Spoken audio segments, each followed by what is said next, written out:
Está Eduardo Llorón con nosotros, que es ex juez, abogado penalista. Eduardo, gracias por estar con nosotros. Buen día. Este es un problema complejo, por supuesto, varias patas. Es imposible atacarla simultáneamente. ¿Por dónde empezamos? Porque hay gente que dice acá hace falta mano dura, y otros dicen hace falta recursos para la policía, y hay gente que dice hace falta leyes para darle respuesta a la gente. ¿Por dónde empezamos? Bueno, hace falta todo eso, Todo es eso. indudable. Pero como primera medida, ¿dónde ocurren estas cosas? Los acaban de decir. Este es el distrito con más cantidad de delitos, La Matanza, y los otros son partidos que están gobernados desde hace 40 años por la misma runfla de intendentes que no le dedican a la seguridad nada porque se han dedicado a la corrupción, a tratar de sacar partido de la plata que tenían y no de invertirla en favor del pueblo. Entonces, llegamos a esta situación en el cual, ojo, no solo los políticos son los únicos que son los responsables porque no dotan a las comisarías de material, a los patrulleros, no hay policías en las calles, las comisarías no dan abasto y entran y salen por una puerta giratoria, sino que contribuye decididamente también la justicia. ¿Por qué? Porque los jueces liberadores, los jueces facilistas han procurado que nadie crea en la actuación de los jueces y han logrado la impunidad. La impunidad es el peor de los ejemplos, porque entonces el delincuente sabe que puede robar impunemente y mañana sale y está de nuevo. Eduardo, a mí me preocupa porque en el gobierno están con esta iniciativa que tiene media sanción en el Congreso, que tiene que ver con la reiterancia, con la repitencia. Pero si tenemos estas leyes y los jueces siguen mirando la parte que le conviene a los delincuentes, no cambia nada. Lamentablemente es una visión que no deja de ser realista, Horacio. ¿Por qué? Porque actualmente no es que los jueces tienen las manos atadas con las leyes que están ahora en vigencia, porque para decretar una excarcelación de alguien, un juez tiene que mirar determinados aspectos. Por ejemplo, tiene que ver si tiene trabajo, tiene que ver dónde vive, qué familia tiene, para saber si ese hombre al que pone en libertad va a salir de inmediato a seguir robando o va a cambiar su vida. No se hace eso. La libertad es directamente, es automática. Y entonces, ¿qué se logra? Hace poco detuvieron a un joven de 16 años que tenía 15 entradas policiales. Bueno, los jueces no han atendido todo lo anterior y han procurado que esa persona vuelva a delinquir sabiendo que va a delinquir. Estas nuevas leyes que se están ahora tratando, especialmente la que hace a la reiterancia y que dice que hasta ahora no se podía, hasta ahora se podía, pero bueno, con la reiterancia, con la ley de reiterancia, es una cortapisa más efectiva que se les está poniendo. Y aquí Eduardo, viene la otra parte. ¿Por qué los jueces son absolutamente impunes a todo lo que hacen? ¿Por qué un médico que se atiende mal a un paciente es responsable patrimonialmente, por lo menos, inclusive penalmente? ¿Y por qué un juez puede dejar en libertad porque sí, porque le gusta a alguien que vuelve a cometer un delito y de ese robo, esa muerte, esa violación, el juez no es responsable también? Creo que habría que empezar a ver ese aspecto, porque la responsabilidad de los jueces, el día que se cumpla, va a ser que todos no se animen a hacer lo que la ley no les permite. Eduardo, hay un tema hacia adelante también. Yo el otro día hablaba con un ex varón del conurbano que se dedicaba mucho a la seguridad, que me decía, son más de 20 años de que más del 50% de los chicos del conurbano no termina la secundaria. Eso sigue.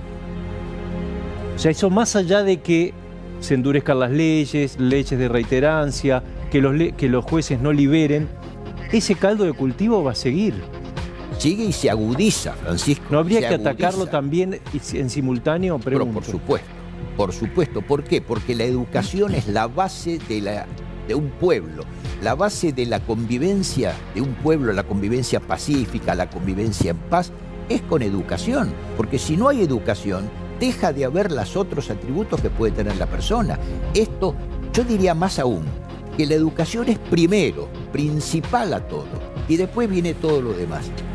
Pero lo cierto es que hay una dejadez absoluta en todo. ¿Por qué? Porque la seguridad, la educación, no les importa a estos gobiernos. Eduardo, Horacio, Francisco, quiero que compartamos El verdadero peligro de lo que puede ocurrir, y ya está ocurriendo, lo hemos visto en muchos casos, donde cuando la gente se llega al hartazgo porque hay puerta giratoria, al hartazgo porque no hay seguridad. Miren lo que pasó en Morón.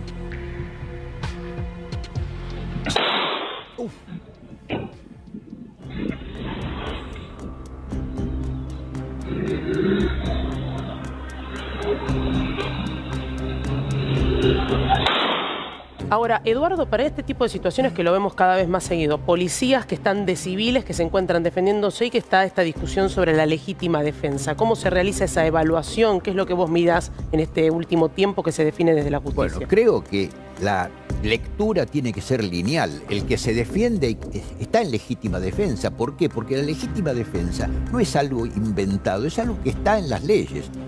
En la medida en que hay un accionar ilegítimo, hay un acto de agresión de alguien, yo tengo todo el derecho a defenderme, pero no solo a defenderme de que no me maten, tengo a defenderme de mis bienes. O sea, si yo tengo un bolso con plata, tengo cosas, ¿por qué no las puedo defender? La ley me ampara. Ahora, ¿qué pasa? Muchas veces la justicia, que mira para otro lado con los delincuentes, se la toma en más con los que se defienden. Por ejemplo, comerciantes que se defienden de un ataque en su negocio, que mataron al delincuente, etc. La policía, por orden de la justicia, por orden de la fiscalía, los detiene, los tiene presos a lo mejor 48 horas hasta que les toma declaración. ¿Por qué agravar a alguien que a lo mejor este es el episodio más cruento que vivió en su vida? ¿Por qué agravarlo, que todavía tenga que padecer judicialmente cuando esa persona no se va a escapar nunca, etcétera? Esta es la mirada de la justicia, que a unos los mira de una manera y a otros de otra. Y eso es lo que ha llevado a que la justicia esté en la consideración de la gente en los peores lugares. Yo estaba leyendo, por ejemplo, que las encuestas están hablando de un 77% de descreimiento en la justicia. Es muchísimo. Y lo peor es que los fiscales, los jueces, que serían los únicos que pueden cambiar esta situación, no solo no lo hacen, sino que realmente la agudizan. Ahora usted habla recién Horacio hablaba de reiterancia, de la importancia de que sancione. Pero acá hay un problema muy grande. Ayer vimos cómo, entre ayer y anteayer, vimos cómo Patricia Bullrich tenía un intercambio, una discusión vía Twitter, redes sociales, con el ministro de Seguridad de la ciudad. Hacen falta cárceles. ¿A dónde van a alojar a todos los detenidos que tienen que quedar presos porque tienen 1, 2, 3 o 4? Usted hablaba de un menor de 16 años que tiene 18. El otro día tuvieron uno que tenía 28 causas penales. ¿A dónde los van a alojar si hoy, con lo que tienen, no están sobrepasados? Bueno, y nadie se hace cargo. Gustavo, esta es la realidad. Es un vicio redondo que no se sale. ¿Por qué? Porque nunca se han querido construir cárceles, porque no le reditúa, porque si empiezan la construcción de una cárcel demora un tiempo, entonces los méritos se los lleva el que viene, no me interesa construirlo, pero en algún momento hay que empezar, porque la cárcel sirve igual que un colegio, uno para educación, el otro para proteger a la sociedad de estos individuos. Y en este aspecto creo que hay que hacer hincapié en algo muy importante, que es los derechos. Siempre se habla de los derechos que tienen los delincuentes, ¿sí? ¿Cuáles son los derechos de un delincuente? Los derechos de un delincuente es tener un juicio justo, como corresponde, un juicio de acuerdo a la ley. Ahora, si se le dan solo derechos a los delincuentes, eso es olvidarse de la víctima. La víctima también tiene derechos y tiene más derechos que el delincuente. ¿Por qué? Porque el delincuente elige serlo. La víctima no elige ser víctima, la eligen. Y realmente es el que pierde, es el que se muere, el que queda lastimado, el que queda sin los bienes, etc. Quiere decir que también merece derechos. Derechos que el abolicionismo nunca les dio. Y creo que tenemos que marcar, sí, ¿por qué abolicionismo y no garantista? Porque se dijo que es una doctrina garantista, esta que inauguró, una nefasta doctrina que inauguró Zaffaroni hace muchos años y que hoy la siguen sus discípulos, que son profesores, fueron fiscales, fueron jueces y que siguen practicándola. Realmente esa doctrina no es garantista porque le niega garantías a la sociedad. Esa doctrina es simplemente abolicionista. No, bueno, empezamos por el Estado dándole un abogado defensor al delincuente y no a la víctima, ¿no? Exactamente. Ya empezamos mal.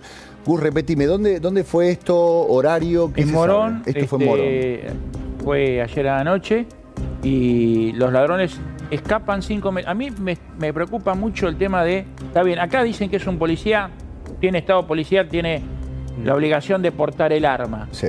Pero nos acordamos de Nicola, el jubilado que mató a un ladrón de 15 años en Villa Madero. Nos acordamos del jubilado que mató de 4 balazos disparados con una carabina en su casa en Malvinas Argentinas, en Pablo Nogués, a un ladrón que entró en su casa. A mí lo que me preocupa es esto, que la gente se está cada vez armando más. Yo sé que está el derecho a la legítima defensa, pero me parece que es peligroso que la gente tome el uso de la fuerza, cuando en realidad, según la Constitución, son las fuerzas de seguridad las que tienen el monopolio del uso de la fuerza pública. Obvio, Gustavo, es así. Los que tienen que defendernos son las fuerzas de seguridad. Ahora, cuando no hay seguridad, no hay fuerza, no hay Estado, ¿qué le queda al individuo más que defenderse per se? No tiene otra. O lo asaltan o él se defiende. Se llega a esto. Y realmente, prácticamente, nosotros encontramos esta paradoja. Cuando hubo un caso de un médico boliviano que se defendió y mató en un auto al delincuente, ¿no es cierto? ¿Se acuerdan de ese caso? En ese caso hubo un jurado popular que decidió y lo absolvieron. Ahora, cuando son los propios jueces, como el caso Chocobar, que lo juzgó un tribunal acá, después intervino la corte, lo juzgó un tribunal judicial, lo condenaron. O sea, es una diferente mirada absoluta. ¿Por qué? Porque el jurado popular está viendo que esa persona actuó de la misma manera que hubiera tenido que actuar él si se hubiera y lo defendido, sufren porque lo sufre. En cambio, el juez que tiene su custodia, que vive allí en un palacio de cristal, esa persona juzga y realmente condena, como en el caso de Chocobar, que fue absurdo condenar a una persona que fue a defender a otra, y bueno, y terminan condenados. Es muy interesante lo que está. ¿La custodia insensibiliza? Sí.